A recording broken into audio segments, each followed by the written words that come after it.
The Discovery of India is a book written by Jawaharlal Nehru, the first Prime Minister of India. Published in 1946, the book is an extensive and comprehensive account of the history, culture, philosophy, and spirituality of India. Nehru embarked on writing this book during his imprisonment in 1942 to 1946 and completed it after his release. The book spans over 600 pages and is divided into several chapters, each exploring a different aspect of India's past and present. Here is a detailed summary of The Discovery of India. Introduction. Nehru begins by reflecting on his personal journey and how it mirrors the journey of India. He describes his love for the country and its rich heritage, emphasizing the need for India to understand its history to shape its future. Chapter 1. The Unity of India. Nehru explores the geographical and historical unity of India. He delves into the diversity of the Indian subcontinent, its ancient civilization, and the interplay of various cultures and religions that have shaped the Indian identity. Chapter 2. The Dawn of History. This chapter delves into the earliest traces of Indian civilization, examining the Indus Valley Civilization, Vedic society, and the rise of early empires such as the Mauryas and the Guptas. Nehru discusses the socio-economic, political, and cultural aspects of these periods. Chapter 3. The Vedic Age. Nehru delves deeper into the Vedic era, discussing the Rig Veda, the philosophical ideas of the Upanishads, and the transformation of early tribal societies into complex civilizations. He highlights the intellectual and spiritual development of this period. Chapter 4. Jainism and Buddhism. This chapter explores the emergence of Jainism and Buddhism as significant religious and philosophical movements in ancient India. Nehru examines the lives of Mahavira and Gautam Buddha, their teachings, and their impact on society.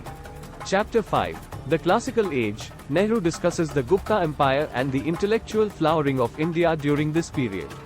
He delves into the fields of art, literature, mathematics, and astronomy, highlighting the achievements of scholars like Kalidasa, Aryabhata, and Varamahira. Chapter 6. The Sultanate Period. The author moves on to the medieval era, focusing on the arrival of Islam in India and the establishment of the Delhi Sultanate. Nehru explores the cultural synthesis that occurred between Hinduism and Islam, highlighting the achievements of rulers such as Alauddin Khilji and Akbar. Chapter 7. The Mughal Empire. Nehru delves into the Mughal Empire, exploring the reigns of Babur, Humayun, Akbar, Jahangir, Shah Jahan, and Aurangzeb. He discusses the architectural marvels, cultural exchanges, and political challenges faced by the Mughals. Chapter 8. Shivaji and the Maratha Movement. This chapter focuses on the rise of Shivaji, the founder of the Maratha Empire. Nehru discusses the political and military strategies employed by Shivaji and his contributions to the Indian resistance against foreign domination. Chapter 9. Indian Culture and External Influences. Nehru explores the impact of foreign invasions, including the British, on Indian culture. He reflects on the resilience of Indian society in absorbing and assimilating external influences while maintaining its core values. Chapter 10. The Challenge in the West. Nehru analyzes the influence of Western ideas and philosophies on Indian society. He discusses the advent of modern education, the rise of nationalism, and the various reform movements that emerged in response to the British colonial rule. Chapter 11. Struggle for Independence. Nehru chronicles India's struggle for independence, discussing the non-cooperation movement, the civil disobedience movement, and the Quit India movement. He highlights the contributions of various leaders and the evolution of Indian nationalism. Chapter 12. Partition and Independence. Nehru examines the partition of India and the subsequent independence. He delves into the challenges faced by the newly formed nations of India and Pakistan, including the communal tensions and the task of nation building. Conclusion. Nehru concludes by reflecting on India's past, its struggles, and its potential.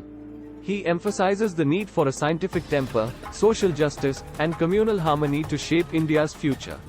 The Discovery of India remains a seminal work that not only provides a historical account of India but also delves into its cultural, philosophical, and spiritual fabric. Nehru's exploration of India's past serves as a guide to understanding the country's complex identity and its aspirations for the future. Thanks for watching.